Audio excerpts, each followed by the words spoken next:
Hola y bienvenidos a Buscando Healer, el programa en el que hacemos lo mismo que en otros podcasts, pero peor. Yo soy Ramón y soy la tormenta en el mar. Yo soy Nacho y soy la noche sin luna. Y yo soy Juan y soy la ira de un hombre amable. Y bienvenidos a nuestra party.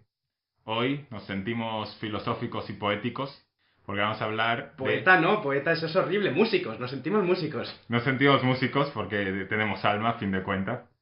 Porque vamos a hablar de la crónica del asesino de reyes, aunque nos referiremos a ella probablemente como el nombre del viento más a menudo. Ya que no ha habido muchos reyes asesinados hasta ahora. Hasta ahora no.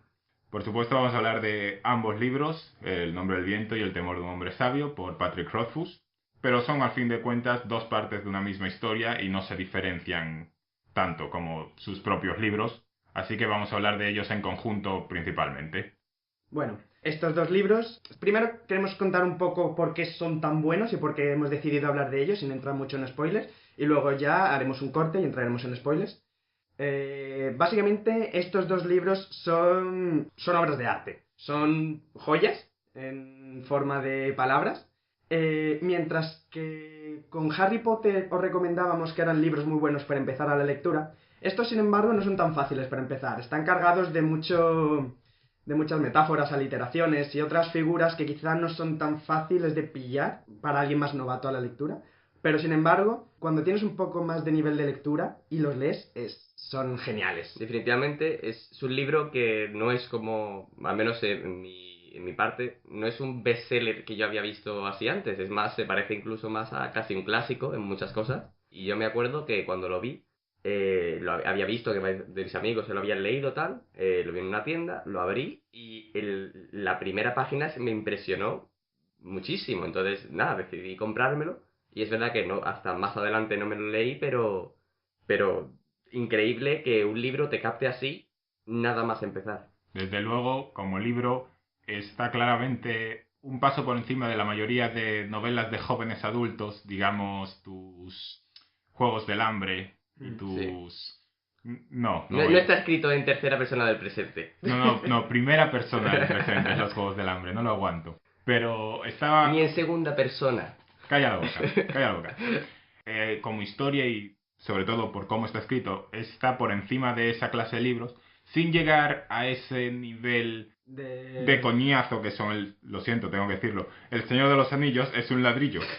Pero incluso El Señor de los Anillos me parece que no usa las descripciones como las usa aquí. Mira, en algún momento en nuestro grupo hemos dicho, probablemente Patrick Rothfuss te escribe la lista de la compra y es bonita. Sí, seguro. Así que ese es el nivel de estos libros. Cómo está escrito es muy importante. Sí. Y no es de lo único que vamos a hablar. También la historia es muy buena. No solo está escrito muy bien, sino que tiene personajes muy interesantes, situaciones muy interesantes, una trama muy buena. Bueno, diría que la trama en realidad es estándar, pero bien ejecutada, bien escrita y con detalles y personajes que llaman mucho la atención. Y por supuesto, el personaje principal es uno de los puntos fuertes. Y si no te gusta, no te va a gustar el libro, que es una cosa que me he dado cuenta. A la gente que no le gusta el personaje principal, no le gusta el libro y no hay nada que hacer. Claro, es una historia, al fin y al cabo, él te está contando... Los libros son una historia que él está contando.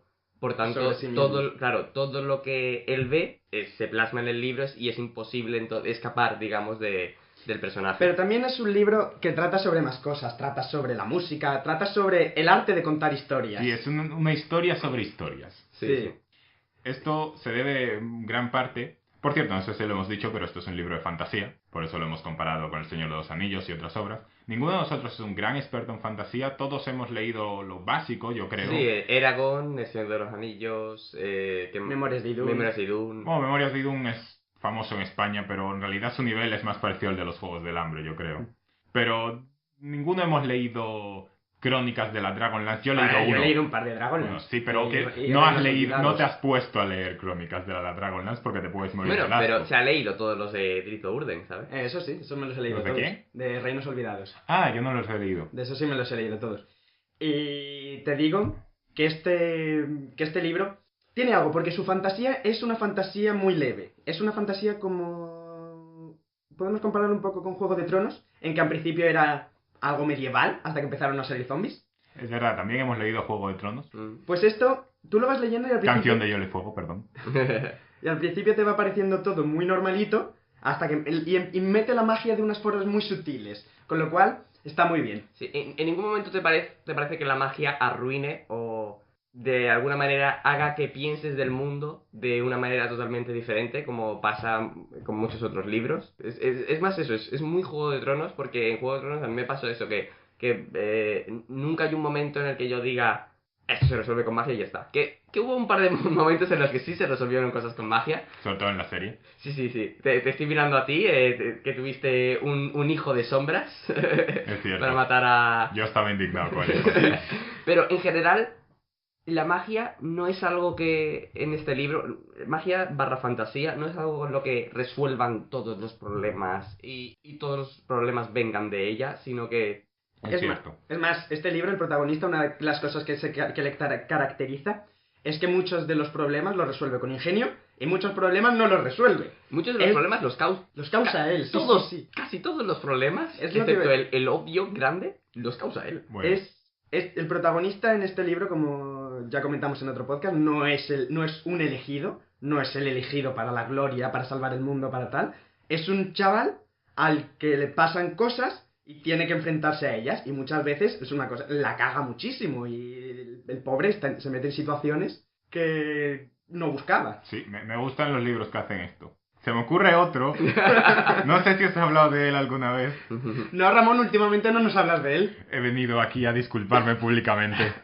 En nuestro último episodio de Kingdom Hearts tuve varias ocasiones de hacer referencia a Worm, mi libro favorito, y no lo hice. Así que he de disculparme a mi público, que sé que viene aquí solo y exclusivamente por mis referencias a Worm, y al autor de Worm, Wildbow, John C. McCree. No soy digno, lo siento mucho. ¿Sabes quién no te puede escuchar? Que es sordo.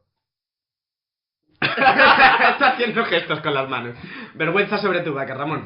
Pero como iba diciendo, Worm, y como iba diciendo también, lo que hace este libro es que cambia el chip de la fantasía. Y esto se debe a que nuestro autor, Patrick Rothfuss, leyó fantasía desde que es pequeño, desde que empezó a leer más o menos, hasta que llegó a los 18 años y se cansó de leer fantasía, básicamente, porque había leído ya todo. Ya se le había rayado la peli de fantasía te la ves en una hora o así. Bueno, sigue. En cualquier caso. Y leyó todo lo que hay que leer de fantasía, todos esos que no hemos leído y otros de los que no hemos oído. ¿Cómo se llama ese? El Imperio... Hay uno muy famoso, no me acuerdo cómo se llama. Pero sí, todas las grandes sagas de fantasía, todo. Y le empezó a parecer repetitivo y decidió que haría un libro distinto. Y efectivamente hizo una historia que puedes leer habiendo leído otras cosas de fantasía y todo es distinto. Es un poco una deconstrucción, aunque hoy en día se usa la deconstrucción demasiado. No llega a serlo, pero desde luego cambia tantas cosas un poquito, les da un toque más real. El libro tiene toques muy realistas. Comentábamos el otro día, Ramón y yo, que este mundo quizá no está tan construido como, por ejemplo, Harry Potter. Bueno, no, al contrario, está mucho mejor, mucho más construido que Harry Potter. Lo que quiero decir es que tal vez no te haga tanta ilusión vivir en él, pero a nivel de detalle es absurdo. De hecho, Harry casi... Potter tiene ciertas lagunas, sobre todo a la hora de la magia. Hay muchas cosas que tú dices, esto se resolvería en 5 minutos, pero lo que sí es que es verdad es que el mundo de Harry Potter es mucho más... quizás inmersivo, ¿no? Es un mundo mágico, pero puesto en nuestro mundo de manera que tú automáticamente ves cómo sería ese mundo de manera real, mientras que este tiene demasiadas cosas que cambian. Este es un mundo de alta edad media, básicamente, por la tecnología, por el tal que usan, y sí, inventa países, inventa ciertos tipos, pero yo creo que Harry Potter inventa más... cultura. Este tiene la suya. Más cosas. En cantidad creo que más Harry Potter. En calidad creo que más este. Nada, ni en calidad ni en cantidad. ¿No? Estoy completamente en desacuerdo. En todos los aspectos. Lo que pasa es que tal vez en los libros no se vea tanto porque se centran mucho en dónde está Quoth. Pero yo tengo una edición nueva, 10º aniversario, y ves que el tío ha desarrollado 5 sistemas de monedas, sí. Idiomas que están muertos, culturas y religiones perdidas. Vale. Está mucho más... Tiene un trasfondo enorme. Y se ve bastante bien el libro. Lo que pasa es que como igual no viaja por todo el mundo precisamente... Hombre, viaja bastante, pero estamos limitados a lo que va viendo nuestro protagonista. Y aunque nos cuentan la historia de la religión, por ejemplo, de la religión principal, tampoco es que nos vaya contando todos del mundo. Por ejemplo, se salta ese momento en el que tiene que aprender un idioma en 2 días o algo así. Sí. Pero bueno, spoilers para luego. Eso. ¿Algo más que decir antes de entrar en spoilers? No, básicamente eso. Al principio quizás lo empiezas a leer y dices, la narración es increíble, pero esto es un Señor de los Anillos barra Eragon barra tal, ¿no? Porque al principio del libro es eso, es una especie de héroe épico, aunque ligeramente trágico, que se enfrenta a unos demonios. Pero luego, más adelante ves que él te cuenta su historia y es completamente diferente como él era antes al personaje que te han presentado al principio del libro. Y la verdad es que merece la pena leerlo. Incluso si nunca has intentado leer a ese nivel, te puedes tomar tu tiempo e intentarlo porque, aunque sea difícil de leer ciertas partes, engancha lo suficiente para que nunca lo dejes. Estoy de acuerdo. Yo, por ejemplo, soy muy poco de leerme 2 veces el mismo libro, prefiero leer uno nuevo. Pero para este podcast, unas semanas antes empecé a leerme los dos. Me ha dado tiempo a leerme los dos. Y estoy muy contento de habérmelo releído porque he visto una de detalles que no había visto la primera vez. Un montón. Y cómo hila los detalles. Detalle de una página que de repente 300 páginas más allá entiendes mejor. Y es un libro que merece la pena leer varias veces. Por detalles, por frases buenísimas. Es más, teníamos aquí una duda de cómo hacemos este podcast. Y una de las posibilidades que os surgió era coger el libro, abrirlo y empezar a leerlo. Si hacemos eso, probablemente sea mucho mejor que cualquier otra cosa que seamos capaces de hacer. Todo esto que vamos a hacer es en realidad un desperdicio absoluto de tiempo cuando podríamos estar leyéndose el libro en voz alta. Pero hemos llegado a la conclusión de que no, porque queremos dejar que los que no lo hayan leído todavía se lo lean, porque es una experiencia. Así que bueno, ahora entramos ya en materia. Spoilers, si no os habéis leído el libro, os aconsejamos que no sigáis escuchándonos, porque de verdad es un libro que merece la pena escuchar. Es mi segundo libro favorito, y por muy poco. Algún día os hablaré de mi primer libro favorito, y se lo recomendaría a cualquier persona. 3, 2... Así que a partir de aquí, los que se queden es que saben ya, se han leído el libro y vamos a asumir que sabéis todo. Así que él le muere. Ah, no, eso no era aquí. ¡Iba a decirlo yo! Joder, Yo os veía a los dos la cara y digo, esto es el mejor, esto es lo mejor, os veía con los dos con la Snape cara. mata a Dumbledore. Ay. Bueno. No, pero en serio, los Chandrian matan a los padres de Quo. ¡Hala! Ya. No, es cierto, hemos avisado de los spoilers. Bueno, empiezas el libro y es que el prólogo Es mortal. Es mortal. es brutal. De hecho, yo el libro... Se llama Un silencio triple.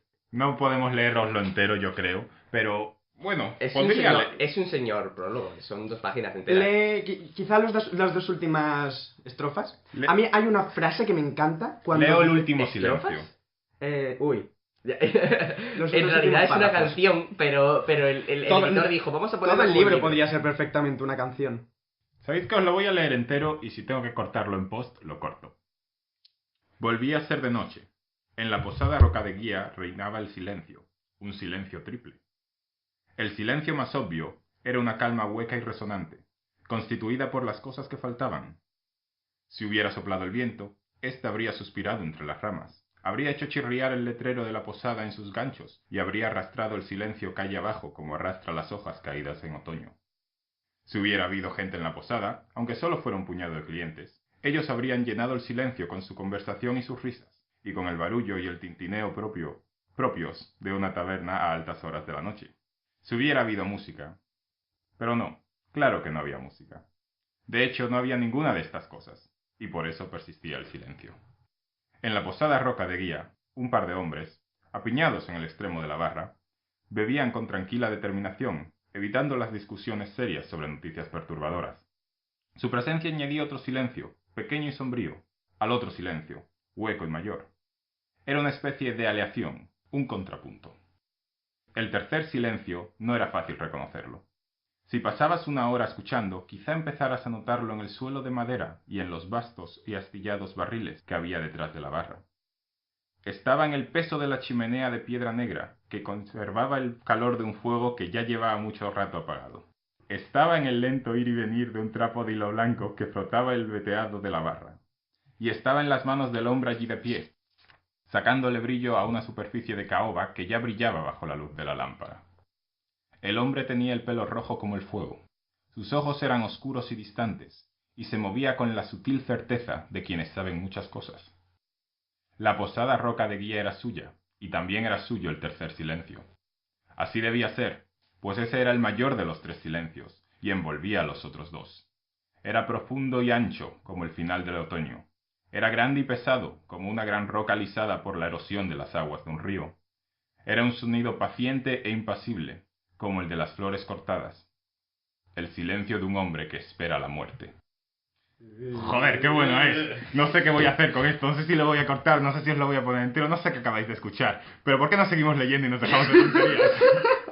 Totalmente. La verdad es que eso, a mí me parece que justo de lo que viene después de eso es un principio relativamente débil y a pesar de todo, ese prólogo hizo que digamos, aguantara ese primer tirón y hasta que, porque me parece que hasta que Woz no empieza a contar de su historia no es el nombre del viento. Qué bueno es este libro. A mí Sí, sí. es que hay 2 frases de ese prólogo que me encantan. Lo primero, la aleación de silencios, eso es una sinestesia, dar una propiedad de un sentido a la de otra. O sea, un silencio que es sonido con una aleación de acero que es tacto, o sea, un silencio con la dureza del acero. Es genial. Sí, Y lo de... es que está implícito, al fin y al cabo. Y lo del... era profundo y ancho como el final del otoño. ¿Alguna vez os habéis planteado cómo de profundo y ancho es el final del otoño? No. Pero cuando este hombre te lo dice, dices... ¡Joder! ¡Cómo mola! Es muy profundo y muy ancho el final del otoño. Nada más, Es- me acuerdo que me lo planteé en su momento y aunque nunca hayas pensado que el final del otoño sea profundo y ancho, dices... y empiezas en tu cabeza a justificar que el final del otoño sí es profundo y ancho. Sí, sí, y es que tiene un montón de frases así. Antes estuve un rato buscando algunas, os leeré alguna que otra. Pero vamos. Nacho entró en bucle, hemos tenido que pararle porque no hacía más que poner marcapáginas. Que son mis cartas de Yugi, por cierto. Y decir esto hay que leerlo, y hay que poner límites, porque si hacemos esto con cada cosa, no llegamos. Ya, por Entonces, desgracia. ahora hagamos un pequeño resumen de la historia. Esta posada, de la que habéis oído hablar en el prólogo, es propiedad de Cote. Supongo que se pronuncia Cote. Creo que hay Cote. Cote, ¿no? Tengo una guía de pronunciación en mi libro. Si puedes ir a por... Bueno, de Cote, llamémosle Cote, que es nuestro protagonista, es este hombre pelirrojo. Pero lo que la gente del pueblo no sabe, a pesar de que es medio forastero porque lleva relativamente poco tiempo, es que él es en realidad Quoth. El arcano, Quoth el sin sangre. Quoth, el asesino de reyes. El que incendió Tarbean. El que pasó la noche con Felurian y vivió para contarlo. El que aprendió los secretos de los Adem. Tal vez hayáis oído hablar de él. En cualquier caso, él es esta figura de cultura popular / leyenda que nadie sabe muy bien dónde ha ido a parar. Y ahora mismo no sabemos por qué está en esta taberna alejada del mundo, pero viene un individuo que se llama Cronista y que ha estado buscándole porque quiere conocer la verdadera historia de este personaje, que es más leyenda que persona. Y entonces el libro se establece como... Quoth, te empiezas a dar cuenta de que no está bien, de que probablemente en alguna otra época fue un gran hombre que hacía... sabía de todo, hacía magias, era un luchador. Pero el tabernero que te describen es un hombre triste. Es un hombre que está muy, muy triste por algún motivo que en los 2 libros no hemos llegado a conocer, seguramente no lo conoceremos en el tercer libro. Y esta historia que empieza a contar es un poco un método de recordar quién era. Entonces, Cronista empieza a registrar su historia y los libros se desarrollan porque Cronista tiene que irse de viaje y tiene 3 días para registrar su historia. Entonces, cada libro es un día. Y los eventos de su vida que le va contando a Cronista. Sí, la verdad es que es una buena manera de narrar una historia. No sé vosotros, yo no había visto una manera de narrar una historia así antes. Y eso, además, hace hincapié en el que este libro se basa, tienes unos pilares muy fuertes en las historias, en la manera de contar historias. A mí incluso, cuando empieza a contar su historia como niño tal, todo relativamente normal, pero eso, esa manera de contarlo y de revivir sus experiencias pasadas, la verdad es que te llega. Y además luego, mientras cuenta la historia, a veces cuenta la historia de cómo cuenta una historia. Sí. Trata mucho de las historias. Y esto es, a fin de cuentas, alguien que viene a averiguar la verdadera historia, la verdad detrás de la historia. Pero al mismo tiempo, tampoco sabemos 100% cuánta verdad nos cuenta Quoth. Quoth es un narrador, ¿cómo se dice? exagerado. Subjetividad. Subjetivo, gracias. Un narrador subjetivo. Pero cuando empieza la historia es de verdad cuando empiezas a conocer a Quoth y empiezan los eventos, que son todos eventos pasados en realidad, con lo cual, en cierto modo, sabes que Quoth no va a morir porque Quoth ya está ahí en la posada roca de Jay. Sin embargo, cómo van conduciendo los eventos a mí me encanta. Todo esto a mí personalmente es una parte negativa porque uno de los fallos de Quoth es lo bueno que es. En todo. En todo. Que está implícito que Quoth es superdotado. Pero muchas veces es demasiado bueno, lo cual no me importa, pero súmalo al hecho de que sabes que Quoth no va a morir, puesto que te está contando su historia. Y puesto que estás tan sumergido en su historia, hay veces que se te olvida de que no estás... que se te olvida de que te está contando una historia. Pero el hecho de que en casi ningún momento a mí siento que Quoth esté amenazado, definitivamente es una parte negativa para el libro. Y sin embargo, aquí hay una frase que yo creo que describe un poco lo contrario que acabamos de decir muy bien. Porque al principio Quoth no le quiere contar la historia a Cronista. Dice, vete, porque mi historia es mía y no se la quiere contar a nadie. Le convence y cuando empiezan a hablar de ellos, dicen, ¿qué saben ellos? Dijo Cote con una voz cortante como una sierra. ¿Qué saben ellos de lo que pasó? Hablarme en voz tan baja que el cronista tuvo que contener la respiración para oírlo. Dicen que esa mujer... De pronto las palabras de Cronista se atascaron en su garganta reseca y se produjo un silencio artificial en la habitación. Cote estaba de espaldas, inmóvil, y apretaba la mandíbula. Su mano derecha, envuelta en un trapo blanco y limpio, se cerró lentamente formando un puño. A unos 2 palmos de distancia se rompió una botella. El olor a fresas llenó la taberna, junto con los sonidos de cristales rotos. Fue un ruido pequeño, dentro de una quietud enorme, pero suficiente. Suficiente para romper el silencio en pequeñas y afiladas esquirlas. Cronista se quedó helado al comprender de pronto lo peligroso que era el juego al que estaba jugando. De modo que esa es la diferencia entre contar una historia y estar dentro de una historia, pensó como atontado, el miedo. Me encanta, yo estoy encantado. Es que describe el silencio roto en esquirlas. Sí. Y cuando te habla de Quoth también, aquí tiene otra frase muy buena que es como... Nacho, cuidado que se te descontrolas con las lecturas. Esta es la cara de un hombre que ha matado a un ángel. Y cosas así hablando, vamos. Tiene unas frases brutales. Hay que tener en cuenta, y yo se lo digo a Juan, y entiendo que hay gente que le parece que Quoth es demasiado bueno y entonces parece que nunca hay verdadero peligro. Si no te va a gustar eso, si te va a parecer una cosa incontrolable, pues es probablemente la razón por la que no te gusta el libro. Todas las personas que he visto, nunca he visto una persona que no le guste este libro, todas las personas que he leído online que no les gusta este libro, es por eso, porque les parece que el personaje es demasiado competente y nunca pasa nada que de verdad sea un problema para él. Pero yo pongo como contrapunto 2 cosas. Primero, sabes que la historia acaba mal. Y entonces eso crea un equilibrio, porque sabes que algo malo va a pasar. Claro, quieres saber exactamente dónde... Porque él está vivo, pero en el presente está amargado y sabemos que pasaron cosas malas. Sabemos que ya no es la persona que fue. Y por otra parte, él es Quoth el Arcano, coño. No, él es leyenda por algo. Sí. No, yo no estoy de acuerdo con que sea un Gary Stu, pero es verdad que sientes en la mayoría del libro poca amenaza hacia él. Pero al fin y al cabo él no es Quoth el Arcano. O sea, se le conoce como Quoth el Arcano, pero la mitad de lo que es Quoth el Arcano es pura leyenda. Y eso es parte del encanto del libro y su tema de dónde empieza la historia y dónde acaba la realidad. Pues vayamos donde empieza la historia. Vayamos directamente al único relato de verdadera importancia, el mío. Palabras de Quoth. La leche, este hombre es la leche. Vamos a hablar de Quoth un poco más, porque es uno de los factores principales del libro. Quoth es un personaje muy carismático y muy ingenioso. Tanto incluso que me parece que ensombrece a otros personajes que podrían ser increíblemente buenos, pero es que Quoth es demasiado bueno y los ensombrece. Estoy de acuerdo, sobre todo en el primer libro diría, casi todos los personajes solo existen en relación a Quoth, por así decirlo, y por ello valen menos. Pero su historia, déjala que la cuente él como quiera. Ya, también es él contando su historia, así que tiene sentido esto. Claro. En el segundo libro diría que pasa un poco menos, pero también es una queja válida. Bueno, él te lo describen como es un Edenaru, es una etnia dentro de este mundo que se dedica al espectáculo, Es lo que se conoce aquí como un gitano. Básicamente hay un paralelismo con los los Roma, ¿se dice así? ¿No? Ahora no me acuerdo. Creo que es como se dice políticamente correcto, pero bueno. Y básicamente crece en ese tipo de ambiente, entonces desde pequeño él ya es muy inteligente, pero se desarrolla en un ambiente muy liberal, muy cerca de los escenarios. Para Quoth es muy importante el teatro y la música.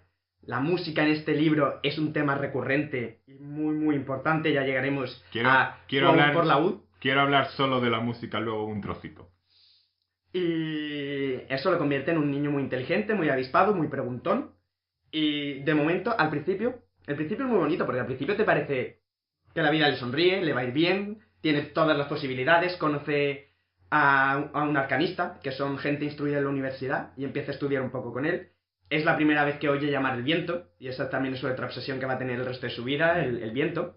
Y parece que todo le va a ir... ser como este héroe... Taborlin el Grande. Exacto. También Taborlin el Grande es otro tema recurrente. Y el principio del libro todo le va muy bien hasta que el primer corte, el primer punto donde todo empieza a irse al garete es el de la muerte de sus padres. Y de toda su troupe. Ahí Patrick Rothfuss dijo, ¿qué es esto? ¿Qué es esta historia épica en la que el héroe tiene padres? Esto no puede ser. Curiosamente, leyendo las notas del autor en la edición extendida esta que tengo, comenta que él, su primera novela era una especie de cosa de dragones y mazmorras muy estándar, y leyéndola luego se dio cuenta de que era una basura, dijo que era todo cliché, entonces dejó de escribir en su momento y se dedicó a la poesía, lo cual luego se refleja bastante en este libro, yo creo. Y luego, cuando se puso a escribir una vez más, decidió que no haría un libro cliché nunca más y que escribiría una historia que nadie hubiese leído antes.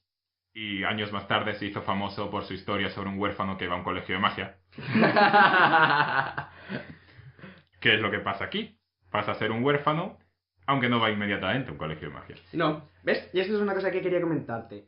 El otro podcast, el de Avatar, hablábamos. Aang pierde a toda su cultura, a toda su familia, y está súper bien en 2 días. Una cosa que me gusta mucho de este libro es Quoth pierde todo su mundo y durante 3 años se convierte en otra persona. Deja de ser él. Y es su motor. Además que es curioso porque luego es un tema recurrente muy bueno, porque Quoth es un tío que más adelante es compuesto, tiene sus prioridades, que si va a la escuela, que si no va a la escuela y se salta clases para irse a beber. Tiene sus prioridades claras. Normal. Claro, pero en cuanto pasa algo que hace que él recuerde esos momentos con sus padres, tiene un estrés postraumático horrible. Sí. Y no solo eso, sino que además a largo plazo, digamos, su objetivo a largo plazo. Siempre está centrado en la buscarlos. venganza. Claro.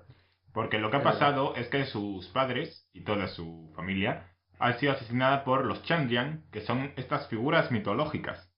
Es como si te digo, ha venido y ha matado a tus padres el hombre del saco. Sí, básicamente es eso. Así que es más trauma aún, porque ¿qué coño acaba de pasar? Que ha aparecido aquí el Coco y ha matado a todo el mundo. Claro. Y entonces hay una parte muy buena, un párrafo muy bueno, que espero que Nacho no tenga apuntado, porque si no se lo va a leer en contra de nuestra voluntad, en la que habla sobre la locura. Y es el momento en el que, tras esta trauma que le ha ocurrido, Quoth reprime estas memorias. Sí, no tengo apuntado las palabras exactas, pero sí tengo apuntado cómo era. Habla de que para protegerse del dolor una mente humana pasa por 4 puertas. La primera es el sueño, la segunda el olvido, la tercera la locura y la cuarta es la muerte. Porque después de la muerte nada puede hacernos daño. Y efectivamente se olvida de esto, y a mí me encanta esta parte en la que él solo mantiene 2 cosas. El libro que le dio Avency, que no hemos hablado de él, pero el arcanista que le instruyó. Le instruyó en lo más básico, que luego hablaremos de la magia. Y el laúd de su padre. Y está en el bosque no sabemos cuánto tiempo. Un par de meses, todo el verano más o menos. Sí, pero de eso no sé exactamente cuántos meses. Tocando el laúd, improvisando de forma continua por la inspiración que le viene de la naturaleza. Y es que es una parte que hay que leerla para explicarla bien, pero ese es uno de esos puntos de descripciones que hay en este libro que es imposible. Está describiendo la música que al mismo tiempo se supone que es la música que representa el rocío del amanecer en una hoja verde, por ejemplo. Eso es lo que quiere representar Quoth con su música. El primer rayo de luz tras una noche de lluvia. Esas cosas es la que nos quiere transmitir, Patrick Rothfuss no tiene ni puta idea de música. Así que es increíble que pueda hacerlo. Yo a veces, cuando leo esa escena, sobre todo, me pregunto. Dijeron que querían hacer pelis, que querían hacer series, que querían hacer videojuegos de todo esto. Al final no ha pasado nada, pero dijeron. Y yo me pregunté, tú imagínate que eres el músico contratado para... Porque alguien tendría que hacer la música de todo esto. Y te dicen... Ya está contratado. Ah, Para la serie, ahora mismo, es Lin-Manuel Miranda, el encargado, famoso por Hamilton. Y también es el de Soñador en la película nueva de Mary Poppins. Es el que canta la de Moana. pero, ¿cómo será ese momento en el que tienes que componer el Rocío en la mañana? Sí, no, es un reto. el estrés desde aquí. Y el tío está en Estados Unidos. Bueno, Tchaikovsky hizo las 4 estaciones. Sí, no es imposible, pero realmente tiene... Tocaba hasta que la música sonaba a hierba tibia y brisa fresca. Tocaba para mí mismo, pero era un público muy exigente. Recuerdo que pasé casi 3 días enteros tratando de capturar el viento al girar de una hoja. Ramón, voy a por unas esposas para Nacho. No, el público necesita saberlo, necesita conocer todo esto. Es cierto, no puedo negarle a Nacho cuando sé que lo hace por el bien del mundo. La música en este libro, Quoth está enamoradísimo de la música. Uh-huh. Es más, hay momentos del libro donde por cuestiones no puede tocar y eso le estresa. Sí. Hay un momento más en el que todo empieza a irle mal, pero vuelve a poder tocar y a partir de ahí empieza a relajarse y todo empieza a ir bien. La manera en la que lo describe Patrick Rothfuss me parece sublime porque cuando él, aunque todo esté mal y Quoth esté bien porque tenga un laúd y esté tocando, se nota muchísimo en la manera en la que están escritas las cosas. Tú, como lector, sientes que hay menos presión, que estás menos estresado, solo porque Quoth está más feliz y está tocando su laúd. Pero cuando no tiene su laúd, cuando tiene el laúd roto, sobre todo cuando tiene el laúd roto, está todo relativamente bien, no está ningún problema en la universidad, tiene sus amigos, Bueno. ve a Dena más o menos frecuente. Creía que decías que las cosas iban bien.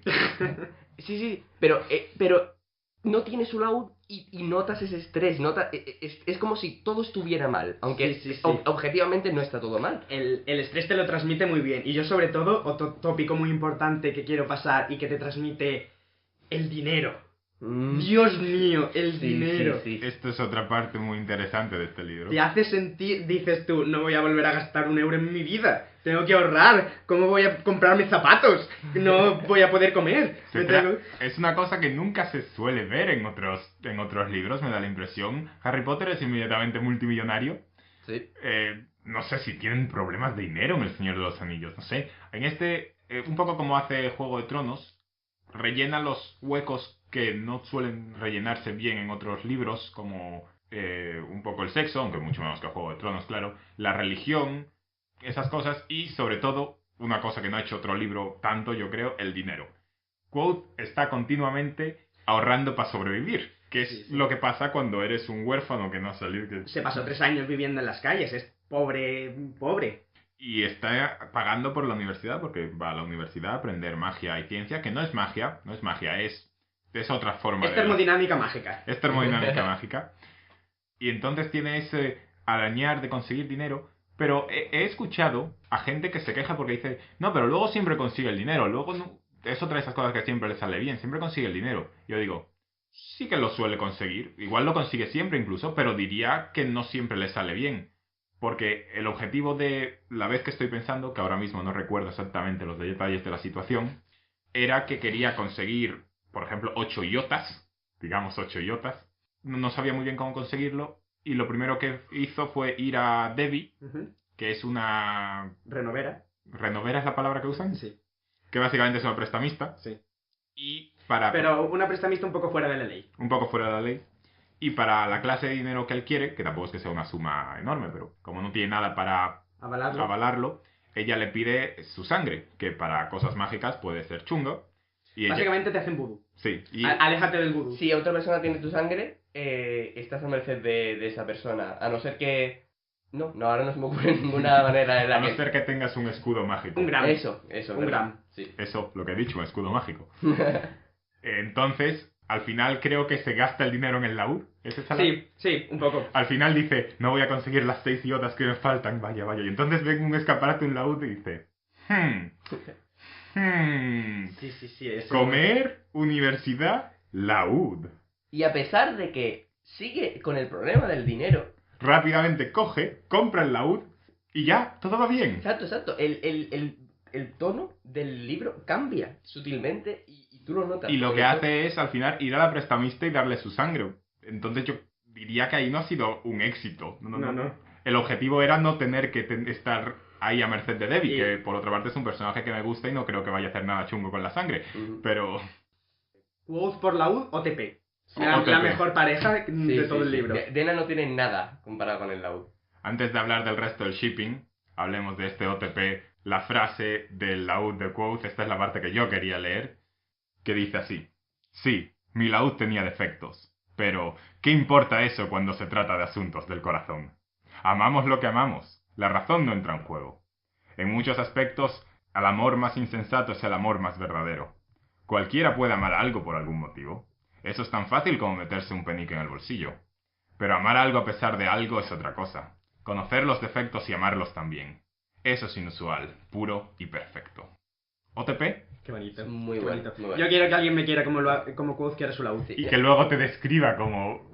Patrick Rothfuss describe la música. Sí, Eso es... Yo no estoy de Ah. acuerdo con que eso sea verdadero amor, pero a pesar de eso me gusta muchísimo ese párrafo. Sí, hombre, no digo que se vaya a follar el laúd. No me Dios. entiendes. Yo pienso que el amar algo a pesar de sus defectos sí es verdad, que sí es algo que uno calificaría como amor, pero el amar algo sin razón aparente es más tirando a obsesión y eso y creo que Patrick Rothfuss lo sabe, pero lo inculca dentro de Quoth porque Quoth al fin y al cabo está obsesionado con Dena y Quoth creo que él ve el amor como una obsesión y es algo que se hace mucho de adolescente al fin y al cabo.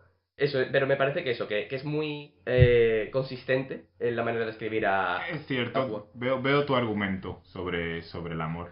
Por otra parte, también, igual no quiere decir exactamente amar por ninguna razón, ¿no? Amar a pesar de Sí, de las No, razones más para no adelante amarlo. luego dice... Sí, pero amar algo a pesar de que... Sí. Tal. Pero eso, que Uf. Quoth es un personaje que tiene mucha consistencia al fin y al cabo, porque a pesar de que es un genio y de todo lo que vive, sigue siendo adolescente durante... Y mete la pata de forma acorde. Y lo dice muchas veces. Hay veces que me gusta porque está contando el quote del futuro, está contando la historia del quote del pasado. Y entonces, desde el futuro, mete frases y comentarios que son en plan de en aquel momento lo hice porque era joven pero no debía hacerlo y cosas así. Sí. La juventud. A veces se nota la diferencia entre él, porque cuando entra a la universidad él es muy joven. De hecho, miente sobre su edad, creo. Sí, entra con 15 años. Y dice No, que tiene que- entra con 12 y dice que tiene 15. No, matan a sus padres con 12. Se pasa 3 años en Tarbean, entra con 15 a la universidad, pero dice que tiene 16. Te creeré porque te lo has leído antes, muy recientemente, así que... Pues eso, miente sobre su edad. Y muchas veces se nota que es mucho más joven que sus colegas universitarios. Como aquella vez que... ¿Fela es? Sí. Fela le abre la puerta Sí. con solo una sábana y le invita a pasar y esto ni lo piensa que le está ofreciendo, Pero porque en ese momento estaba pensando en el archivo, estaba pensando en libros. Wow. que es Cosa que- otro amor suyo. Ujú. La venganza, él ama la venganza. La universidad también me gusta porque la describen como Buen Hogwarts. el centro del conocimiento del mundo. Un edificio súper absurdo, te lo describen con pasillos absurdos, escaleras que se cortan, tal. Los maestros, que... Los maestros son los Chandri, han confirmado aquí. No, porque los maestros son 9 y los Chandrian son 7. ¿No sabes contar? Son 8 con ceniza. No, son 7 los Chandrian.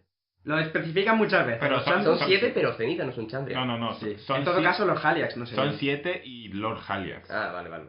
Creo que no, pero bueno. Estoy bastante seguro que eran 7 más 1. En A algún ver, momento... esto lo busco yo, estoy bastante seguro que son 7 y Haliax. pero- Bueno, ¿O cómo se luego- llama Haliax? Haliax, Haliax, sí. O Lanre se supone también que puede ser. Ujú. Los maestros, que cada uno de ellos es de su padre y su madre, bueno, excepto Brandeor, que no te hable mucho de él, tiene a M, que es con el que se lleva mal, que ya Es desde el Snape de turno. Sí, pero Snape al final le ayudaba, este no, este se dedica a putear. No, Este- pero Snape siempre es el putear a Harry. Aparte, lo de ayudar era como su objetivo en la vida. A mí Snape me cae mal en general, pero lo compararía más que Snape a Umbridge, tal vez, Sí, porque me da la impresión de que este sería así con todo el mundo. Quiero decir, Ah, bueno, sí, claro. es así con cualquiera que le falta el respeto, digamos. Sí, no es como Snape, que es por ser quien es por... Aunque Snape odiaba todo lo gris. Bueno, el caso, sí, es el profesor que lo odia de turno. Sí, Luego siempre tiene que tenemos haber uno. al rector, a Kilvin, que me cae muy bien, es su maestro artífice. Además le tiene un montón de cariño a Quoth, porque me gusta la... No la tengo apuntada, pero la frase es algo así como... Cuando Quoth hace el examen, para entrar, normalmente todos tienen que pagar, pero Quoth va a hacer el examen sin ni una sola moneda en el bolsillo. Y les dice, mirad, no puedo pagar, pero si me pagáis vosotros la matrícula y encima me dais dinero para que pueda alquilar una cama, os juro que seré el mejor alumno de esta universidad. Sí, es verdad. Y Kilvin dice, si la mitad de mis alumnos tuvieran la pasión que este, tendría que dar las clases con un látigo. Es que es eso. Kilvin me cae muy bien, luego el Arwyll también, bueno, tiene otros que me caen bien, pero el maestro del que hay que hablar es Elodin. Es Elodin. Uno de esos personajes que, a pesar de la sombra que hace Quoth sobre otros personajes, Elodin consigue ponerse por encima muchas veces. Sí. Me acuerdo de aquella escena en la torre, Todos nos acordamos. Qué gran escena, en la que Elodin dijo, ¿que tú eres el protagonista? Sí, venga, salta. Y saltó. ¿Y saltó? ¿Quién fue el momento? Qué tonto eres, Quoth. Sí. Pues aparte, Es una prueba. Va a invocar al viento y va a salvar, claro. Todo tiene sentido. ¡Ah! Además escriben a Elodin poniendo una cara de... ¿pero qué hace? Yo me imagino. Yo habría saltado, honestamente. Yo tal vez también. Sí, es que llegar a ese punto... Sobre todo si has leído otras cosas. Sí. Es que también hay que contarlo. Quoth está muy obsesionada con la historia de Taborlin el Grande, que es la historia del gran héroe. Es como, yo qué sé... Es como Hércules. Como Hércules para los griegos. Es el héroe. Lo ha hecho todo. Era bueno en todo. Sabía todas las magias. Conocía el nombre de todas las cosas. Eso es importante. Y entonces, Quoth, como ya sabe que se puede... Lo del nombre de las cosas es algo que se puede hacer de verdad, y el maestro nominador quiere que le enseñe. Entonces, hacía de todo por impresionarle. Entonces se tira del tejado para impresionarle. Y bueno, y Elodin está ido de la pinza, totalmente. Una cosa que te describen es que la nominación, el aprender nombre de las cosas para controlarlas, afecta a la mente humana de formas raras. Sí, tienen un manicomio en la universidad para la gente que se ha ido a la pinza estudiando nominación. Hablemos de la magia. Sí, hablemos de la magia. De la magia hay dos tipos. Está la magia normalita, que se llama simpatía. Y es el poder de la amistad, porque todo esto se enlaza con My Little Pony y nos demuestra que la magia no. Básicamente tiene un toque de termodinámica la simpatía, porque la simpatía tiene normas. La simpatía te habla de no se puede crear ni destruir energía. La energía se transmite en tales sistemas haciendo tales vínculos. Hay eficiencias, hay tal. Yo cuando leí además hay 3 leyes de la simpatía, igual que 3 leyes de la termodinámica. A mí como ingeniero me gustó. Básicamente es como si hubiera un cuarto tipo de transferencia de calor, totalmente mágico, digamos, y que no requiere ningún... medio intermedio. Claro, se puede hacer en el vacío e incluso a través de cualquier cosa. Sí. En la física, la simpatía es la relación entre dos cuerpos o sistemas, por lo que la acción de uno induce en el mismo el comportamiento en el otro. Yo no tenía Así idea que se de eso. refiere a eso. A mí algo me sonaba.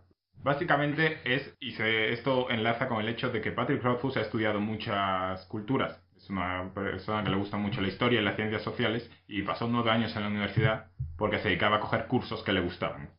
Spears. Sí, básicamente cogía las clases que le apetecían. Entonces ha estudiado sánscrito, ha estudiado un montón de cosas así. Y esto es el pensamiento mágico de muchas culturas de la parte por el todo. La simpatía funciona que cuando tú piensas de verdad de esa forma, se hace real. Si tú piensas que la sangre de alguien es igual a ese alguien, por así decirlo, esa relación se hace real y cuantas más parecidas sean las dos cosas, más real es esa relación. Como nos lo explican de forma más simple, es relacionar dos peniques como dos partes de un todo, como son la misma cosa. Porque eran parte de una misma barra de hierro, entonces están relacionados de alguna forma. Y entonces la parte por el todo, si tú mueves uno de los peniques, los demás se mueven también. Pero tienes que gastar la energía para mover 2. Claro. Y luego el otro tipo de magia es la nominación. Que es como la magia de verdad. Sí, es la magia de cuentos. Es la magia más mágica, mientras que lo otro es una especie de ciencia. La nominación es saber el nombre intrínseco y real de las cosas y por tanto poder dominarlas. Y es lo que intenta enseñar Elodin, pero a su modo.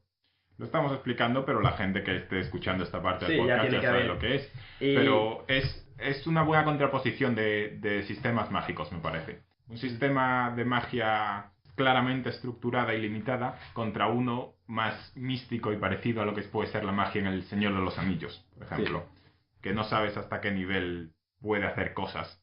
Y además tiene eso de que el nombre lo descubres pero se te olvida. Y cuantas más veces lo vas usando, mejor te viene. Tu mente... Justo el viento es fácil. No, al contrario, es un poco putada, porque el viento cambia más de nombre que una piedra. Es verdad, creo que puede que pero el viento es uno de los que solían coger los principiantes, dicen. Pero bueno, a mí me suena que el viento era de los más complicados por eso. Sé que era típico de los estudiantes... que se iban a perseguir el viento. Como metáfora. Y por el tema de que, al fin y al cabo, Tarbolín... invocaba el viento en su relato. Y eso, y te afecta la mente, y se nos habla de este manicomio, y se nos habla de un personaje que me encanta, que hay que sacar a coalición ya que estamos con esto, que es Auri. Auri es una chica que probablemente la nominación le ha afectado, no sabemos su pasado, pero la nominación le ha afectado, pero vive en las alcantarillas de la universidad y no la han llevado al refugio. Y Quoth se dedica a cuidar de ella y es su amiga. Y tienen esos encuentros súper monos, y Auri cuida de él y Quoth cuida de ella. Y hay un momento en el que os lo tengo que leer, porque es el momento en el que te describe de verdad quién es Auri. Yo lo vi aquí, que es ellos dos, cuando se encuentran, se hacen regalos, porque Quoth le lleva sobre todo comida, porque se preocupa de cómo se alimenta ella. Y dice ella: tengo una manzana que piensa que es una pera, dijo sosteniéndolo en alto, y un bollo que piensa que es un gato, y una lechuga que piensa que es una lechuga. Entonces es una lechuga inteligente. No mucho, dijo ella con una risita delicada. Si fuera inteligente, ¿por qué iba a pensar que era una lechuga? Ni siquiera si fuera una lechuga, pregunté. Sobre todo si fuera una lechuga, dijo ella. Ya es mala pata ser lechuga, pero peor aún pensar que sí es una lechuga. Sacudió la cabeza con tristeza y su cabello siguió su movimiento como si flotara bajo el agua. Me encanta. Me encanta. Es muy bueno y además es francamente gracioso. Este libro tiene gracia. En muchas ocasiones es bastante gracioso. Quoth es un personaje muy ingenioso y hace bastantes comentarios con chispa, por así decirlo. Avanzando en su historia, se encuentra también con personajes como Ambrose, que es un hijo de puta. Es el chaval con el que se lleva mal en la clase, además que es un hijo de un noble importante. Es Draco Malfoy, ¿no? Sí, Draco Malfoy de turno. Sirve para poner las cosas más difíciles a Quoth y que tú tengas más maneras de ver a Quoth en situaciones difíciles. Situaciones en las cuales él se aprovecha muchas veces para forjarse esa reputación que luego le precede de arcano, ¿no?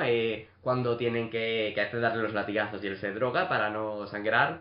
En realidad se droga para no sentir el dolor, pero como efecto secundario no sangró. Es verdad. Era un vasoconstrictor. Sí. Aunque esto no tiene nada que ver con este hombre, más adelante con lo de Tarbean, que acaba drogando a un dragón, y el dragón drogado pues se va a incendiar una ciudad. Y... Sí, Quoth, ahí no estuviste fino. Sí. Mete la pata a veces. Él no lo droga, él no sabía que los árboles tenían droga, pero el caso. Bueno, y otro personaje del que hay que hablar, en realidad, no se nos puede ir el tiempo sin haber hablado, de Dena. Sí, supongo que hay que hablar de Dena, ¿no? ¿A Ramón no le cae nada bien? A mí no me cae bien. Al principio no tenía ningún problema, ¿no? Es el interés amoroso de la serie. Y el principal interés amoroso, podrías decir que hay otros. Y lo que tiene es que viene y se va, ¿no? Y eso es una cosa que puedes hacer sin ningún problema. Porque tiene una vida difícil, se da a entender que es una especie de prostituta de alto nivel. Y a veces pues tiene que escaparse de algunos pretendientes. Y eso es comprensible. Y supongo que su actitud viene de eso. Sí. Pero su actitud con Quoth es, por un lado, aparece cuando le dé la gana. Y por otro lado, es que se rebota con mucha facilidad. Y ya no lo digo como interés amoroso, lo digo como persona, como amigo, como persona con quien quieres pasar el rato. En cuanto hay una mínima fricción, se rebota. Sí. A mí me parece que hace que Quoth tenga que actuar con especial perfección. Y es otro bache más para Quoth, Dena, digamos. Otro tipo de cosa que él tiene que hacer para ser feliz. Y eso es algo que me gusta en los libros, porque es otra cosa que cuando va mal, tú estás mal. Tú lees a Quoth y está todo mal. Sí, es verdad. Cuando está deprimido porque no está Dena, te sientes mal. Pero al mismo tiempo digo, hombre, Dena, deja ya de... Quiero decir, no sé. A mí es que me pone nervioso sus reacciones a tonterías a veces. Dena lo que tiene es que es una chica muy herida. La pobre. A mí me da un poco de pena. Dena está herida y eso la hace ser caótica. Dena es caos. Y es el caos que Quoth no es capaz de descifrar. Y eso le fastidia muchísimo a Quoth, porque Quoth necesita respuestas para todo. Y sin embargo, eso, Dena es un contrapunto de Quoth, muy musical. Son lo organizado y lo metódico que es Quoth, lo caótica que es Dena, cómo se acercan como si fuera un baile. La escena en la que cantan en el eolio. Es que esa escena es una de las mejores del libro. La escena del eolio es magia. Venga, Nacho, a ver, trae. Pero lo leo yo. Venga, lo lees tú. Lo leo yo. Por aquí está. Aquí cuando empiezan a cantar juntos. No, yo no voy a leer la parte en la que empiezan a cantar juntos. Esa parte me da igual. Ah, Yo quiero leer la parte buena. ¿cuál? ¿En la que dice que es preciosa? No, en la que se le rompe la cuerda. Ah, pues tiene que ser un poquito más para atrás. Bueno, no sé para qué os lo leo, si todos lo habréis leído ya, pero es que es tan buena. Lo hacemos por nosotros, en realidad, porque nos gusta muchísimo. Pero bueno, de mientras Ramón va buscando, yo sigo comentando mis opiniones sobre Dena. Hay un momento en el que dicen, Dena es cruel. Y me pareció una descripción súper acertada. Porque Dena es un incendio. Dena es una chica que va por ahí arrasando todo, pero no se da cuenta de cómo arrasa. Es un caos sin saber lo que es. Dena es muy bonita en su forma, pero también es dolorosa. Dena lo que le pasa es que es demasiado libre en el sentido quizá para lo que Quoth quiere, y eso al fin y al cabo le acaba doliendo. No voy a leer la parte en la que se rompe la cuerda, voy a leer la parte justo después de que se rompe la cuerda, para poneros en situación. Dice, y empecé a tocar. Despacio al principio, y luego más deprisa, a medida que mis manos iban recordando. Recogí los hilos de la deshilachada canción y volví a tejerlos con cuidado hasta recomponer lo que habían formado unos momentos atrás. No quedaba perfecta. Es imposible tocar una canción tan compleja como Sir Sabien a la perfección con 6 cuerdas en lugar de 7. Pero estaba entera, y al ver que yo seguía tocando, el público suspiró, se rebulló y poco a poco volvió a caer bajo el hechizo que yo había creado para él. Llega la parte final, dice, me tapé la cara con ambas manos y lloré. No por la cuerda rota de mi laúd, ni por lo cerca que había estado del desastre. No por la mano herida ni la sangre derramada. Ni siquiera lloraba por el niño que había aprendido a tocar un laúd con 6 cuerdas en el bosque, años atrás. Lloré por Sir Sabien y por Aloin, por el amor perdido y encontrado y perdido otra vez, por el destino cruel y el delirio de un hombre. Así que, durante un rato, estuve sumido en el dolor y no me enteré de nada. Amén. Es muy bueno. Es muy bueno, este libro está muy bien escrito, es que es una cosa que hay que mencionar de forma continua. Como los Sabien, que eso es algo que el libro va mencionando también de forma continua. Es cierto. Para que no se te olvide. Ya pasando a eventos un poco más adelante, Sí, más del temor de un hombre sabio, ¿no? más del temor de un hombre sabio, en el segundo, cambia un poco el toque porque se va de la universidad, tiene toda esa parte con el Maer, que yo pensaba que lo mataba. ¿Sí? Ese momento en el que ve que lo está envenenando, le cambia el tal, y lo mata, y ahora aquí se convierte en el asesino de reyes. Yo creo que aún está a tiempo de matar al Maer. Sí. Y la verdad es que luego lo he vuelto a leer y es que se lo merece, que maltrata el Maer a Quoth. Sí, le tiene puteado. Sí, Por otra parte, nosotros conocemos a Quoth. El Maer no le... Quiero decir, luego cuando ya le conoce, debería tratarle un poco mejor. Le salva la vida y le da un servicio impresionante 2 o 3 veces. Y aún así... Es que es un rey al fin y al cabo, es decir, tú no puedes darle a un plebeyo, a un tío casi sin nombre, no sé, pues servicio sí, darle dinero, ¿no? Pero no creo que puedes darle más de lo que él le dio, ¿no? No sé. Pues sí, bueno, tuvo ese momento con la esposa del Maer, que es su tía. Es su tía y lo sabemos todos. Es Juan no pura- se dio cuenta. Os estamos haciendo spoiler a los que no hayáis leído esto con detenimiento. Claramente, la esposa del Maer es la tía de Quoth. Lady Lochless es la tía de Quoth y lo sabemos todos los que hemos relacionado ahí un poquito. Pero bueno, le envía a buscar a los bandidos, que la parte de los bandidos a mí me gusta un poco menos. A mí no me disgusta, me gusta la historia del niño que se enamoró de la luna. Que, curiosamente, que esa historia luego, relacionando con cosas que dice Felurian, probablemente es una historia que ocurrió de verdad. Sí, Curiosamente, esa parte a mí tampoco me disgustó, la verdad. De hecho, del temor de un hombre sabio, lo que más me disgusta es el principio, porque es casi es como la última parte del primero, pero muy filler. Me parece que solo se desarrollan personajes secundarios, que no es que me disguste Simón, no es que me disguste Fela, Fela y Fela, Mola, sí. hay dos. No me disgustan, pero no me importan, honestamente, comparados al menos con Quoth.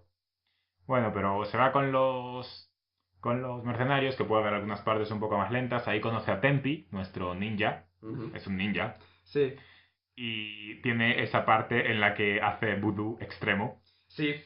Cuando se encuentra con el campamento de mercenarios o de bandidos o lo que Sí, sean. bandidos. Y empieza a coger el cadáver de uno y empieza apuñalando y va matando gente. Y es como, un momento, esto he subido de 0 a 100 muy rápido. Sí. Y luego hace que caiga el rayo con una cosa que no acabas de entender. Él mismo te lo dice que no sabe cuánta suerte fue, si lo hizo de verdad, si... ¿Ves? Pero es que es eso, Quoth también se combina con unos toques de suerte en los momentos adecuados que te hacen no saber cómo de hábil es y cuánta suerte tiene. Ujú. Pero es muy épica esa parte, Sí. desde luego. Muy buena. Y luego, Quoth tiene dos problemas, Dos. que son, se le dan fatal las mujeres, no tiene ni idea de hablar con ellas, y no tiene fuerza física. Pues entonces coge Patrick Rothfuss y corrige esos dos problemas de un tirón. Sí, tiene ahí un level up en el segundo libro, que por otra parte es su transformación de el chaval que era todo reputación medianamente infundada, y poco a poco se va acercando más a lo que es la leyenda, De cero héroe. de 0 a héroe. Pero por otra parte, a veces a mí me impactó un poco. Dije, hombre, es que ya era tan competente y ahora que sus puntos flojos me los refuerces de tal manera, Sí. tú sabes, cuando se encuentra en el bosque a la diosa del sexo, Sí, Sí. Es injusto. Ahora encima hasta es bueno en la cama, no vale. sí, no es solo bueno, es como el mejor. sí. La parte de Felurian es genial por varias cosas, no solo por las cosas que parecen más evidentes. Felurian a mí me gusta un montón como persona, como concepto. Sí, es guay. A mí me gustan en general los personajes que son mayores a los humanos.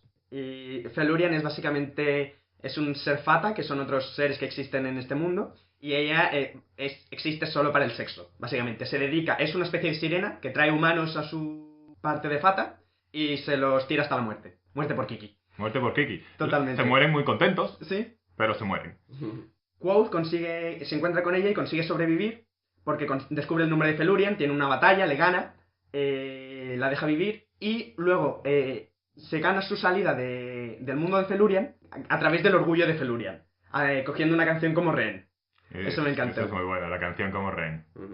Tiene estas partes en Fata, tiene la parte del Kezae, que es muy Sí, buena. De hecho, es de mis favoritas en todo el libro porque me parece que el Zetae es el único personaje que puede realmente amenazar lo que tú conoces como Quoth, porque lo que tú conoces como Quoth es que luego más adelante sigue vivo, sigue siendo un héroe épico, es verdad que su poder está dormido, pero tú sabes que... Hombre, tiene una depresión de caballo, Claro, pero bueno. tiene su poder dormido, pero tú sabes que si es necesario, su poder despertará. Pero se ha visto con el Zetae. Ya no hay Sí. ya no hay más tu tía. A partir de aquí es lo que el Zetae quiera y se acabó. En Worm hay un personaje parecido, que es muy bueno y es otra razón por la cual todos deberíais leer Worm. Yo creo que Worm usa mejor ese personaje. Sí Que y no, lo usaba No bien hasta el final. No hemos visto todo lo que puede hacer lo el hemos Zetae. visto todo. El Kthai. Kthei. Sí. Kthei. Yo creo que es un poco como Chulú, no hay forma correcta de pronunciarlo. Kazum. Zetae. Pero bueno, y no solo es lo que implica, la parte en sí también me gusta, el cómo empieza una conversación normal, esa tensión Tarantino de tienen una conversación normal, de vez en cuando el Zetae mata una mariposa, mata un algo delante suya, y tú dices, es un poco feo, pero lo dejo pasar. Y están teniendo una conversación hasta que el Zetae dice, te la lío. Y empezó a soltarle que si sus padres, que si Dena, que si tal, y destruye a Quoth por dentro, así que Quoth tiene que huir antes de que ocurra nada más. Otra cosa muy chula de Felurian, ya lo último que voy a decir yo de ella, es cómo hablan. Porque hablan en rima. Sí. Y esta parte me encantó cuando le está contando la historia de la luna, desde otro punto de vista al que se le han contado en otro momento, y le dice: un paso u otro en una noche así tan negra podría meterte en la mitad oscura o en su estela y llevarte a esta fata, aunque sea involuntariamente, donde tu estancia deberá ser permanente. Y en un terreno tan extraño e inusual, ¿cómo no va a ahogarse un ser mortal? Hago esto para que escuches y no te quepa duda alguna. Un hombre sabio contempla con temor la noche sin luna. Qué bonito. Shoutouts a los traductores de este libro. Sí, Sí, ¿eh? eso es una cosa que no habíamos comentado. Pero la traducción es impresionante. Sí. Realmente estos libros, para tú verlos bien, los tienes que leer en idioma original, lo cual si no es inglés o español, está jodido. Pero justo yo todavía no lo he leído en inglés, pero no tengo ninguna prisa porque en español es increíble. Yo lo he leído en inglés. Hay partes incluso que diría que me gustan más en español. Igual no exactamente, pero es increíble. El silencio, por ejemplo, la parte del principio del silencio, tiene algunos matices un poco distintos. No lo han traducido 100% literal. El silencio no es un silencio triple, es un silencio en 3 partes.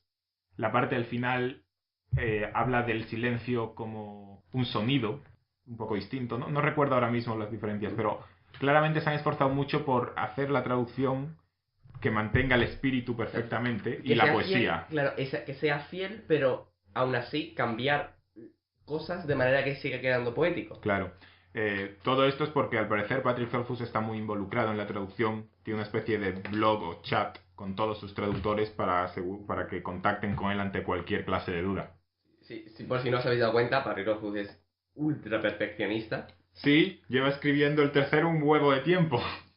Bueno, de hecho al parecer escribió los 3 de un tirón. En realidad, ya que estamos, quiero aprovechar este momento para que sepáis todos que no tenemos el tercero por culpa de Ramón. Es cierto, fue culpa mía. Es totalmente culpa, os lo cuento. Ramón fue a Estados Unidos y había una convención... Una convención. Que estaba allí Patrick Rothfuss. Y fue a hablar con él, le firmó el libro y yo le dije a Ramón, ya que vas, habla con el señor Patrick Rothfuss y le dices, oye, ¿te importaría sacar el tercer libro que queríamos? No hace falta que sea de malas, simplemente exprésale nuestra necesidad de tener ya el tercer libro. Tú sabes, eso de Barrio Sésamo, lo de 1, 2, eso que viene luego, ¿qué sientes cuando piensas en eso? Y entonces Patrick Rothfuss inmediatamente habría dicho, vaya, no lo había pensado, espera, lo tengo por aquí, me lo habría dado. Eso es lo que habría pasado, no sé por qué no lo hice. No, yo tampoco lo sé, así que quiero que aquí, ahora mismo, le mandes un mensaje al señor Patrick Rothfuss. Espera, que me dio el WhatsApp. Fuera de coña, si le mencionas a Patrick Rothfuss lo del tercer libro en Twitter, te bloquea. No lo sabía. Bueno, pues corrige tu error, Ramón. No sé qué puedo hacer. Te habría bloqueado en la vida real. Me habría bloqueado en la vida real, habría desaparecido de mi visión de repente. Y bueno, última parte del libro de la Lo saben. Hay una sociedad de ninjas. De ninjas silenciosos. De ninjas silenciosos que no tienen expresiones faciales y no creen en los padres. No creen en los padres. Háblanos de eso, Ramón. A ver, mira, Quoth no quiso armar problemas, pero yo creo que él está igual de exasperado que yo. No creen en los padres, no en los padres masculinos. Lo llaman madres varón. Madres varón, que claro, no tienen ni palabra, porque no es un concepto que tengan. Creen que los niños nacen de las mujeres como... Por generación espontánea. Primero, antes tenemos que decir que para ellos el sexo es algo completamente normal. Sí. Es como... ¿tocar un instrumento? Sí. No, de hecho no es lo contrario. No, precisamente. Dicen que es como eso, ¿no? La sociedad Adem es muy curiosa porque coge 2 cosas que son relativas para Quoth, que son, ¿qué es tabú para Quoth? El sexo. Pues la sociedad Adem es totalmente normal. ¿Qué es el pilar de Quoth? La música. En la sociedad Adem es un tabú. Los invierte. Es cierto, cualquier clase de expresión emocional es una cosa muy, muy personal para los Adem. Y entonces no usan expresiones faciales, tienen un lenguaje corporal muy complejo con las manos para indicar su estado de ánimo, puesto que no usan la cara, y no cantan y desde luego no bailan, por favor. Pero sin embargo tienen sexo sin ningún problema entre unos y otros, es absolutamente normal entre ellos. Y es una sociedad interesante. Y puesto que todo el mundo tiene sexo con todo el mundo, es normal que de vez en cuando las mujeres se queden preñadas. Pero como ellos no ven la correlación entre tener sexo y quedarte preñado... Claro, como todos hacen el amor así como quien no quiere la cosa, pues nunca han relacionado ahí el asunto y no sé cómo llegas a esto en una sociedad. No, pero tiene sentido. Lo entiendo cómo la sociedad tal y como es ha llegado a este punto. No entiendo cómo se originó. En algún momento, no lo sé, pero en cualquier caso, eso de que no creen en los padres, yo me siento como cuando dice, pero tú has visto que los animales, y tú, hombre, los animales, pero nosotros no somos animales, y es como... Sí, la parte en la que intenta convencer a Pence de eso es súper graciosa. Y ya llega a la conclusión de que dije, bueno, igual no debería entrar en discusión con una ninja que podría matarme de 3 formas distintas con un mondadientes, sí. Porque no creen los padres. Y a la que ahora mismo me estoy tirando un poco. Es cierto. Sí. Ahí pone un poco en práctica sus nuevas habilidades. Con la espada. Y le enseñan a usar la espada. Se convierte en un ninja, aprueba el examen. A mí hay una frase de... cuando... Hace el examen de... ¿Cómo era? Lo de Corra, lo de viento, lo hace con un árbol. Sí. Es verdad. Y cuando aprueba el examen hay una frase que define mucho a la sociedad Adem, porque la sociedad Adem es muy tradicional y sus tradiciones son muy importantes para ellos, las tradiciones marciales, las tradiciones de respeto, de quietud. Y entonces cuando él aprueba, le dicen: ¿te has enterado de lo que se llevó Quoth del árbol espada? Eso que un bárbaro no puede comprender, silencio y quietud, el corazón de Ademer. ¿Y sabes lo que le ofreció a Shane? Su disposición a sangrar por la escuela. Y por eso se gana El respeto, el de los respeto. Adem. Y le ponen un nombre, Adem. Sí, lo está por ahí, pero no habla mucho de él. Le cuentan una historia de los Chandrian también. También. Lo cual viene muy bien para... Y sí, bueno, acabando ya, hay un misterio de una caja y unas puertas de piedra. Sí. No tenemos muchas más teorías y tampoco es que... A mí no me gusta muchísimo teorizar a pesar de lo que pueda parecer en el podcast, porque me gusta ver la cosa y Sí, sorprenderme. Lo que pasa es que lo de la tía de Quoth era relativamente obvio. Tenemos el arcón que tiene Quoth en su... Es en verdad, la posada de Roca de Guía. con sus 3 pestillos. Con sus 3 pestillos. El arcón de la Lacles, que yo por lo que he leído aquí me parece la caja con el nombre de la luna. Tenemos lo de la puerta de piedra en la universidad, que aquí dice que el nombre provisional del siguiente libro es Las puertas de piedra. Sí, creo que ya va a ser de verdad. Y Felurian habla de que el que robó la luna está encerrado tras las puertas de piedra. Menciona una frase así, solo dice eso. O sea, hay... Claro. Hay suficiente para especular, pero no lo suficiente para especular con una base. Claro, el tercer libro me preocupa un poco porque tienen que llegar al punto en el que están en la posada y parece que aún falta mucho. Y desde luego no van a solucionar el problema actual porque en la línea temporal de la posada hay como una guerra y unos monstruos. Los Skrulls. Los Skrulls, eso sí. Y los Chandrian no sabemos qué son a día de ahora. Parece como que el jefe de los Chandrian es un demonio. O puede ser... Porque cuando te hablan de Encanis... Hablan de su origen. Claro, es un Sí. ángel caído, más bien, ¿no? No, Sí. hablan de un humano que lo maldijeron. Pero Felurian, que tiene más de no sé cuántos mil años, es anterior a esa historia, también sabía de él y no quiere hablar de los Chandrian, no como si fuera un humano, no, como si fuera algo más. Te hablan de la historia de Encanis, que es el demonio, es el nombre del demonio, es el enemigo de Telu, que es Dios. Y te hablan de que Encanis también tiene la cara en sombras. Dan detalles que se correlacionan y no terminas de saber cuál es la realidad. Eso es muy bueno Sí. en este libro, porque no terminas de saber qué es realidad, qué es relato de pueblo. Y al fin y al cabo, toda la historia, todos los 2 libros pueden ser relato de pueblo y Quoth nos la está liando Ni bastísimo. siquiera es Quoth, es un tío en una taberna. No, espero que no, por favor, sería muy deprimente. No, que explotó una botella con la mano Sí, usando Sí, simpatía. sí. No, y luego hizo cosas en su momento, en algún momento. No entraron unos bandidos, Sí, No, pero los bandidos no. le salió bien la cosa. Pero pero hay, lo intentó. por ejemplo, en el último epílogo, hay una frase que me llama la atención, porque cuando empieza y cuando termina cada libro te hablan del silencio triple de nuevo, la parte, pero cada vez un poco cambiada. Y entonces, en la última, dice... abajo, detrás de las ventanas bien cerradas, alzó las manos como un bailarín, desplazó el peso del cuerpo y dio un solo paso, lento y perfecto. ¿Está haciendo el Ketán? Yo creo que sí. Yo creo que hablan de que ahí está haciendo el Tan. El que tan es del Lezani.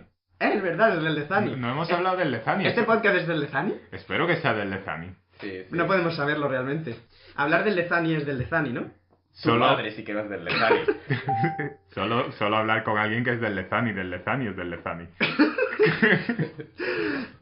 Si no habéis leído el libro, no podemos explicaros lo que es el Lezani. Y si habéis leído el libro, probablemente tampoco podríamos explicaros lo que es el Lezani. Es una Explicar el filosofía... Lezani creo que no es del Lezani. No, creo que no se puede explicar el Lezani. ¿Es meme? Es un meme. Es un meme de los Adem que no entienden ni ellos. Pero está muy bien. Como última cosa que quería comentar, que hace también uno de los detalles que creo que hace que el mundo se sienta vivo, son las expresiones esas que tienen. Sí. ¿Y qué tendrá que ver eso con el precio de la mantequilla? Ellos hablan sus Es expresiones. una que hay que introducir en el mundo real, que viene siendo... ¿Qué tendrá que ver el tocino con la velocidad? Por ejemplo. O la gente que se come todo el queso. ¡Qué horror! ¡Bárbaros! ¡Ugh! Eso me gustó, me hizo Sí, gracia. el TAC. Y el TAC, que existe de verdad y es un juego bastante entretenido y con más profundidad de lo que puede parecer. Lo creó Patrick Rothfuss en conjunción con Cheap Ass Games, creo que son la empresa. Podéis buscarlo online. En la tienda de Patrick Rothfuss todo el merchandising que compráis es para beneficencia, así que si os interesa. Todo esto además cerrado por un buen portelu y ya tienes un lingo entero del mundo. ¿Vas? Y luego le compras 3 cosas a un calderero y ya probablemente tengas buena Es suerte. verdad, lo de los caldereros también es un aspecto cultural curioso. ¿Ves? Siempre tienen estos detalles. Sí, que... los detalles son muy buenos. Esto no está en Harry Potter y menos aún en Bob Esponja. Bob Esponja, algo ya veréis en el episodio de Bob Esponja. Pero sí, está muy bien. Bueno, Harry Potter tiene sus cosas, como por las barbas del profeta y esas cosas que dicen. Sí, pero en este se sienten más... Reales. Porque no son tan... Estrambóticas. Se ve como parte de una cultura real, ¿no? ¿Qué tendrá que ver eso con el rocío de la mantequilla? Podría ser una expresión y debería serlo. Desde aquí, desde Buscando a Hitler, os proponemos que la empecéis a usar más. Es cierto. Difundidla. Este es nuestra labor, nuestro objetivo, nuestra labor para con el mundo. Queremos que digáis todo lo que podáis y eso que tendrá que ver con el precio de la mantequilla y que leáis Worm. Todo eso es lo que queremos. Y la crónica del asesino de Reyes Y también. la crónica del asesino de Reyes. Se lo han leído. Sí. Si se están aquí escuchándolo, se lo han leído. Y si no, pues lo siento, te lo hemos destripado. No sé, te avisamos. Es difícil destripar este libro, de todas maneras. Es verdad, incluso sabiendo lo que va a pasar es muy bueno. Porque nadie sabe lo que va a pasar al final, así que te da igual, es imposible. Y aún hay cosas de las que no hemos podido hablar, que hay Se tantos nos quedan detalles. muchas cosas en el tintero. Yo he tenido que dejaros de leer tantas cosas. Buah, os sorprendería. Pero bueno, podemos acabar aquí. ¿Algo más que decir? ¿No? Pues como siempre, gracias por escucharnos. Os invitamos a que nos sigáis en Twitter, en iVoox, en YouTube. Podéis entrar en contacto con nosotros por email en buscandohealer@gmail.com para decirnos vuestros pensamientos, vuestras experiencias y sugerencias para futuros episodios. Y como siempre, lo que más os podemos pedir es que nos pongáis una reseña, un review en iTunes, que es lo que más ayuda a un podcast. No sé si es una cosa que sepa la gente, pero iTunes es muy importante para los podcasts y tener 5 estrellas ahí ayudaría mucho. Y podéis encontrar a quien hizo nuestra carátula, portada, cosa en Twitter, @uchuujin. Eso es la U, primera es mayúscula, la segunda U son 2 U's, el Jin es con J, del sonido G, y la I del Jin es un 1. Y nosotros estamos en @buscando_Hitler.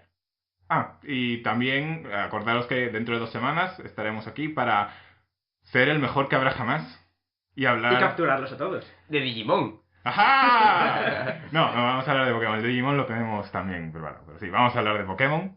Muchas gracias y hasta la próxima. Se acaba el capítulo, y en el podcast Buscando a Hitler se instala un silencio triple. Un silencio que surge de 3 amigos, orgullosos de otro trabajo bien hecho, porque saben que han dicho todo lo que tenían que decir.